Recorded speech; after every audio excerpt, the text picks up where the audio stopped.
warahmatullahi wabarakatuh. Perkenalkan, nama saya Syifa Fauzia dari kelas A1.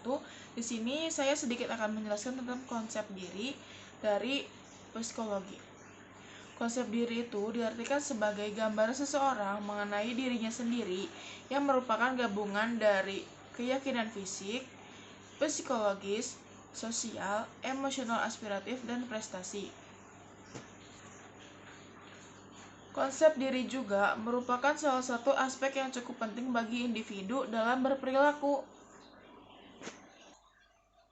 Secara singkatnya, konsep diri itu gambaran siapakah kita berdasarkan penglihatan kita sendiri.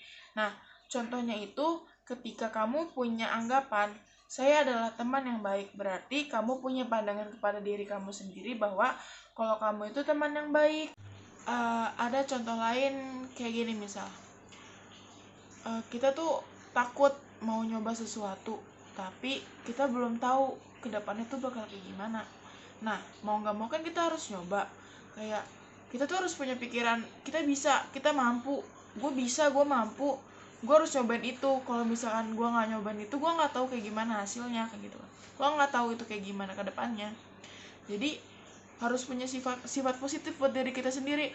Kalau misalkan kita pesimis duluan, kayak enggak, takut salah, takut gagal, semua karena takut, kapan bisanya. Jadi mau nggak mau kita tuh harus punya sifat positif, harus punya gimana ya, kayak mindset dari diri kita tuh harus kayak gue bisa, gue yakin gitu, gue pasti bisa ya, ngejalanin itu gitu.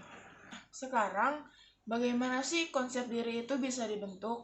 Konsep diri itu merupakan faktor yang dipelajari atau yang terbentuk dari pengalaman individu dalam berhubungan dengan individu lain, atau konsep diri ini terbentuk karena suatu proses umpan balik dari individu dengan individu lain.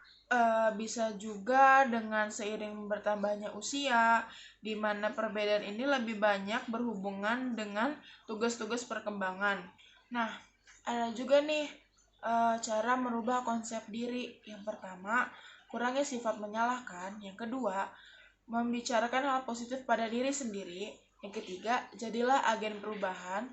Yang keempat, berani bermimpi besar dengan ekspektasi yang realistis. Yang kelima, ubah sikap negatif menjadi pertanyaan. Yang keenam, tertawalah.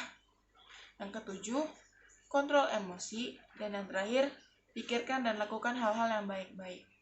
Jadi cara merubah konsep diri itu tergantung bagaimana kita menyikapi diri kita sendiri. Mungkin hanya itu yang baru bisa saya sampaikan. Kurang lebihnya mohon maaf. Wassalamualaikum warahmatullahi wabarakatuh. Bye bye.